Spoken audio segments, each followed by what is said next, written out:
Bel terakhir di sekolah Purnama. Dulu, di pinggir kota kecil di Jawa Tengah, berdiri sebuah sekolah bernama Sekolah Menengah Purnama. Bangunannya besar, catnya putih bersih, dan setiap pagi terdengar riuh tawa siswa yang memenuhi halaman. Orang-orang menyebutnya sekolah paling favorit di daerah itu. Namun, tak ada yang tahu, tanah tempat sekolah itu berdiri pernah menjadi lokasi rumah sakit Tua Yang, terbakar puluhan tahun lalu. Awalnya, semua terlihat normal. Awal kejadian aneh pertama terjadi pada malam perkemahan sekolah. Beberapa siswa mengaku mendengar bel sekolah berbunyi tepat pukul 03,0 dini hari. Padahal, listrik sudah dimatikan dan tidak ada satpam yang berjaga di ruang kontrol. Keesokan paginya, papan tulis di kelas 12 IPA ditemukan penuh coretan kapur merah. Tulisan itu berbunyi, keluar sebelum bel berbunyi 3 kali.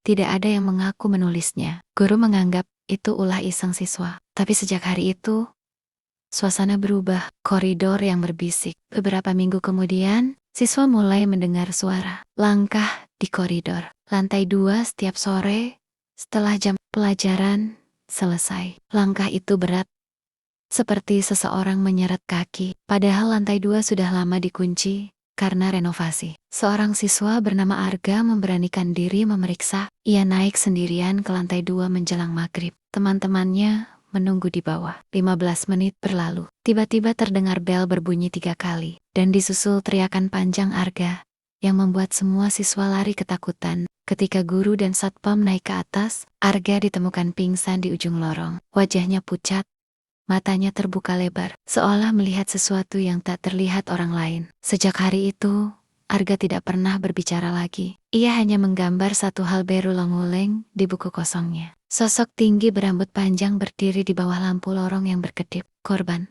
pertama. Keadaan semakin memburuk. Lampu kelas sering mati sendiri. Bau hangus seperti kabel terbakar tercium di ruang laboratorium. Dan yang paling menyeramkan, beberapa siswa mengaku melihat bayangan berdiri di jendela lantai 2. Padahal ruangan itu kosong. Puncaknya terjadi saat seorang siswi bernama Dinda tidak pulang setelah mengikuti les sore. Orang tuanya panik. Sekolah digeledah malam itu juga. Dinda ditemukan di ruang UKS lama, ruangan yang jarang dipakai. Ia terbaring tak sadarkan diri dengan suhu tubuh sangat dingin. Di dinding belakangnya tertulis dengan goresan tajam, "Bel sudah berbunyi. Dinda selamat." Tapi 3 hari kemudian, ia meninggal di rumah. Sakit karena sebab yang tak bisa dijelaskan dokter. Sejak itu, isu tentang sekolah angker mulai menyebar. Bel yang tak pernah terpasang. Tim teknisi dipanggil untuk memeriksa sistem listrik dan bel sekolah.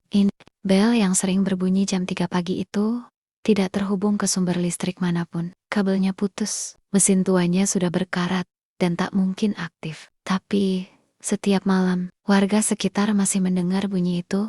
3 kali, selalu 3 kali. Rahasia yang terungkap. Akhirnya, kepala sekolah memanggil orang tua dan tokoh masyarakat. Terungkap bahwa dulu, sebelum menjadi sekolah, bangunan itu adalah rumah sakit kecil yang terbakar saat kebakaran besar. Banyak pasien tak sempat diselamatkan, dan kebakaran itu terjadi tepat pukul 3 dini hari. Sejak pembangunan sekolah, bagian bekas ruang rawat inap dijadikan lantai 2, tempat Arga pingsan, tempat bayangan sering terlihat, tempat bel selalu berbunyi. Setelah kematian Dinda, orang tua murid mulai menarik anak-anak mereka. Guru-guru pun mengundurkan diri. Suatu pagi, saat siswa tersisa sedang ujian, bel kembali berbunyi 3 kali.